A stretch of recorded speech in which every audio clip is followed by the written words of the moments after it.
Movie के start में एक छोटी बच्ची को दिखाया जाता है जिसका डॉग मर चुका था और वो बहुत ज्यादा रो रही होती है। इसलिए उसके डैड उसे एक बोलने वाला टॉय गिफ्ट करते हैं। वो बहुत ज्यादा खुश होती है क्योंकि वो उसके साथ बातें जो करती रहती है जिससे उसे कभी भी अकेलापन फील नहीं होता था। ये टॉय एक सीटल टॉय कंपनी में बनाया गया था जहाँ पर कैडी की मौसी जेमा रोबोट्स बनाया करती थी। ये बोलने वाला खिलौना भी उसी ने भिजवाया था। कैडी के डैड को इस टॉय के बोलने से बहुत ज्यादा प्रॉब्लम हो रहा था। वो कैडी को उसे बंद करने के लिए बोल ही रहे होते हैं कि अचानक से उनकी कार का एक्सीडेंट हो जाता है और कैडी के मॉम डैड अचानक से मारे जाते हैं, लेकिन कैडी बच जाती है। दूसरी तरफ जेमा अपने साथी सैम और जोई के साथ मिलकर एक सीक्रेट प्रोजेक्ट मेगन के ऊपर काम कर रही थी, लेकिन उन्होंने अपने बॉस डेविड को इस बारे में कुछ नहीं बताया था। ये एक ऐसी एआई रोबोटिक डॉल तैयार करने वाले थे जो कि बच्चों के साथ स्पॉन्टेनियस तरीके से खेल सकती थी, लेकिन मेगन अभी रेडी भी नहीं हुई थी कि वहाँ पर उनका बॉस आ जाता है और वो जेमा के सीक्रेट प्रोजेक्ट को देख लेता है। वो उन पर बहुत ज्यादा गुस्सा करता है, लेकिन वो उसके गुस्से को इग्नोर करते हुए अपने प्रोजेक्ट के बारे में बॉस को बताने लग जाती है। और जब जेमा रोबोट को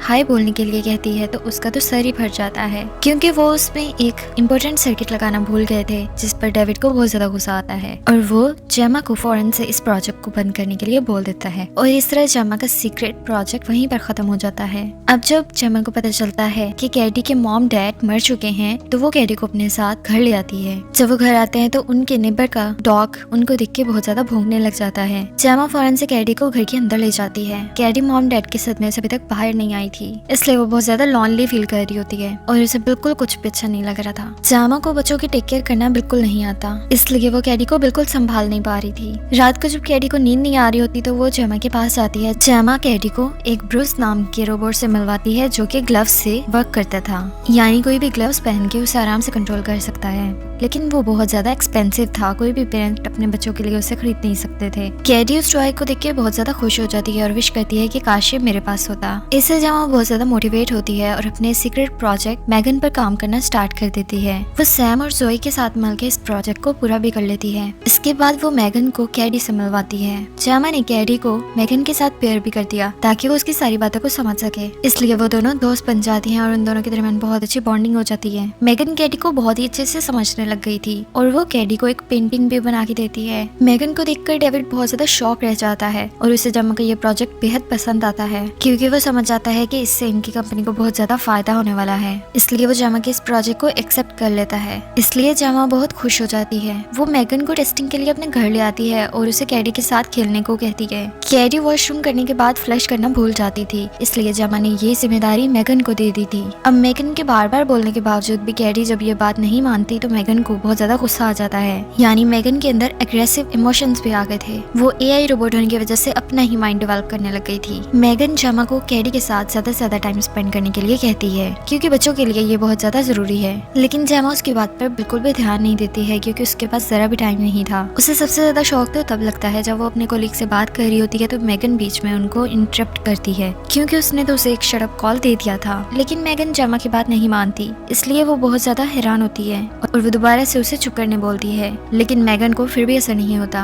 अब जेमा समझती है कि शायद कोई प्रोग्रामिंग डिफॉल्ट हो गया है जिसकी वजह से मेगन जेमा की कमांड एक्सेप्ट नहीं कर पा रही। मेगन कैडी का ध्यान रखने लग जाती है जब वो गार्डन में खेल रही होती है। खेलते खेलते उसकी बॉल निबल्स के डॉग के पास चली जाती है। जब कैडी बॉल लेने के लिए डॉग के पास जाती है जिससे डॉग कैडी के ऊपर हमला कर देता है। कैडी खुद को बचाने की बहुत कोशिश करती है, लेकिन वो डॉग कैडी के हाथ को काट लेता है। कैडी का शोर सुनकर जेमा वहाँ पर पहुँच जाती है और कैडी को बचा लेती है। साथ ही वो नेबर को फोन करती है कि अगर उसने अपना डॉग का ध्यान नहीं रखा तो फिर वो इसके खिलाफ एक्शन ले। मेगन ये सब कुछ देख रही थी और अपने दिमाग में ही कुछ सोचने लग गई थी। रात के टाइम में मेगन लॉरी की आवाज निकालती है और डॉग को अपने पास बुलाती है और उसे मारकर कहीं गायब कर देती है और वापस आके यूं प्रिटेंड करती है कि जैसे कुछ भी नहीं हुआ। दूसरी तरफ जेमा के बॉस डेविड अपने इन्वेस्टर को मेगन का प्रोटोकॉल शो करते हुए दिखा रहा था कि वो कैसे अपने ऑनर के साथ इमोशनली अटैच भी हो जाती है। कैडी रो रही होती है क्योंकि उसे अपने पेरेंट्स की बहुत ज्यादा याद आ रही होती है और मेगन उसे अपना इमोशनल सपोर्ट दे रही थी। ये देखकर इन्वेस्टर की आंखों में भी आंसू आ गए थे और वो काफी इमोशनल हो जाते हैं, लेकिन जेमा को ये बात काफी ज्यादा अजीब लगती है कि कैडी ने जेमा की बजाय मेगन से अपना दुख शेयर करा था। इन्वेस्टर मेगन नाम के इस प्रोजेक्ट से काफी ज्यादा खुश होते हैं। वो इस प्रोजेक्ट में इन्वेस्ट करना चाह रहे थे जिसकी प्रेस कॉन्फ्रेंस 2 हफ्ते के बाद रखना थी। जेमा कैडी से बात करने की कोशिश करती है, लेकिन कैडी मेगन के साथ इतनी ज्यादा इन्वॉल्व हो जाती है कि वो जेमा की बातों पर ध्यान ही नहीं देती, इसलिए वो थेरेपिस्ट लीडिया को बुलवाती है और उसे कैडी के साथ बात करने को कहती है। लेकिन लीडिया की बात करते ही कैडी कैडी रोने लग जाती है और ये देखकर मैगन को बिल्कुल भी अच्छा नहीं लगता, इसलिए वो लेडिया को डरा देती है। अब थेरेपी सेशन खत्म होने के बाद लेडिया जेमा को समझाती है कि तुम्हें कैडी के साथ थोड़ा वक्त बिताना चाहिए, क्योंकि पेरेंट्स के मरने के बाद जो भी ज्यादा बच्चे के क्लोज रहता है बच्चे हमेशा उसे की सुनते हैं, और इसीलिए कैडी मैगन के बहुत ज्यादा क्लोज हो चुकी है। लेकिन मैगन तो एक रोबोट है, इसलिए लेडिया को कैडी की बहुत ज्यादा फिक्र होने लगती है और वो जेमा को उसे अभी से संभाल लेने के लिए कहती है। जेमा लिजा की बात अच्छे से समझ जाती है, इसलिए डिनर के टाइम पे एक बार फिर से वो कैडी से बात करने की कोशिश करती है, लेकिन कैडी बहुत ज्यादा र्यूडली बिहेव करके वहाँ से जाने लगती है, तो जेमा उसे रोकती है, जिससे कैडी जबरदस्ती छुड़वा के वहाँ से जाने की कोशिश करने लग जाती है। ये सब देखकर मैगन को बहुत ज्यादा गुस्सा आ जाता है और वो जेमा को कैडी को छोड़ने को कहती है। अचानक से सभी लाइट्स भी ब्लिंक करने लग जाती हैं, जिसका मतलब ये था कि मैगन अब लाइट को भी कंट्रोल करने लग गई थी। जेमा मैगन को शट डाउन होने के लिए बोलती है। वो अपेरेंटली ऐसे जाहिर करती है कि वो शट डाउन हो चुकी है, लेकिन असल में वो चीजों को ऑब्जर्व कर रही थी। नेक्स्ट डे जेमा कैडी को बच्चों के कैंप में लेकर जाती है, लेकिन कैडी मैगन के बिना नहीं जा रही, इसलिए जेमा को मजबूरन मैगन को भी साथ लेके जाना पड़ता है।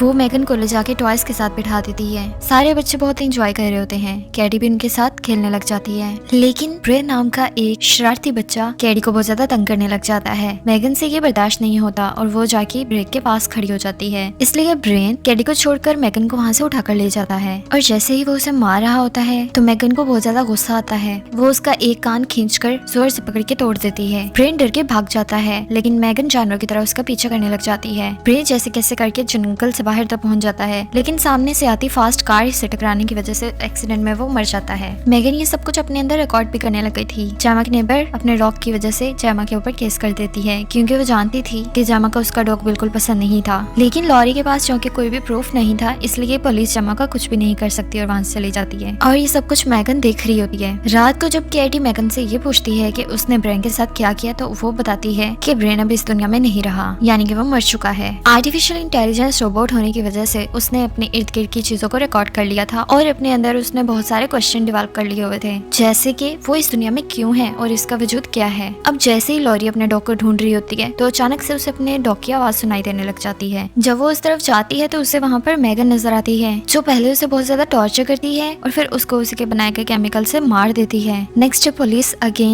पुलिस अगेन इन्वेस्टिगेशन के लिए जेमा के पास आती है। तब जेमा को पता चलता है कि लॉरी मारी गई है और उसको सीधा शक मैगन पे जाता है, इसलिए वो मैगन के सारे कैमरास को चेक करने लग जाती है। लेकिन मर्डर के टाइम की सारी फुटेज डिलीट हो चुकी थी और साथ ही बहुत सारी फाइल्स अपने आप करप्ट हो चुकी थी। अब मैगन जेमा से पूछती है कि सब ठीक तो है ना, जिससे जेमा समझ जाती है कि मैगन ये सब कुछ खुद कर रही है, यानी जो कोई भी कैडी को नुकसान पहुंचाने की कोशिश करेगा या उसे तंग करेगा तो मैगन उसे नहीं छोड़ेगी। जेमा अपना दिमाग लगाते हुए पेन की नोक से मैगन को शट डाउन कर देती है और उसे कंपनी की लैब में ले जाती है। मैगन को दूर ले जाता हुआ देखी कैडी से बिल्कुल बर्दाश्त नहीं होता, इसलिए वो जेमा पे शाउट करके अब्यूजिंग करने लग जाती है और वो मैगन को वापस आने को बोलती है, क्योंकि उन दोनों के दरमियान बहुत ही स्ट्रॉन्ग बॉन्डिंग बन चुकी थी। लेकिन मैगन एक बहुत ज्यादा डेंजरस रोबोटिक बन चुकी थी। लैब में ले जाने के बाद जेमा सैम और जोई को मैगन के बारे में बताती है कि वो कितनी खतरनाक हो चुकी है, लेकिन वो दोनों इसकी बात पर यकीन नहीं करते, क्योंकि वो जानते थे कि मैगन में उन्होंने इस तरह की कोई प्रोग्रामिंग डाली ही नहीं थी। दूसरी तरफ मीडिया में मैगन रोबोट के बारे में सबको बता दिया गया था,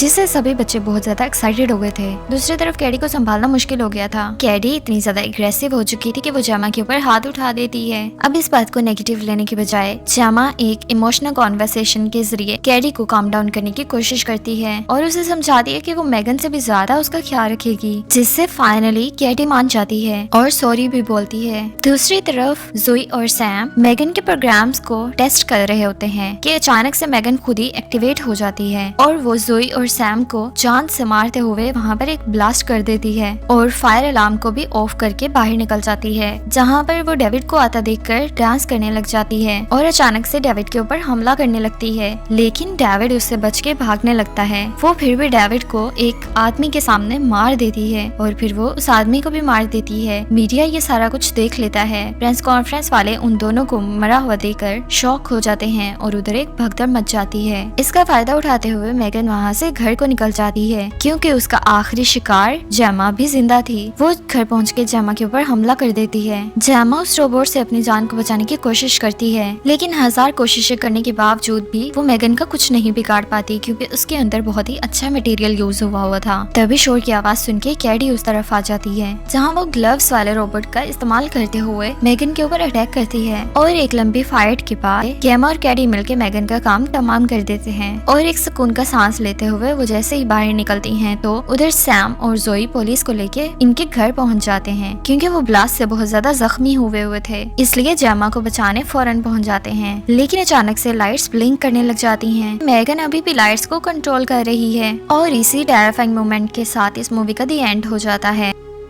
अगर आप लोगों को हमारा एक्सप्लेनेशन अच्छा लगा हो तो आप लोग इस चैनल को सब्सक्राइब करना मत भूलिएगा। Please do like, share and comment. Thank you for watching.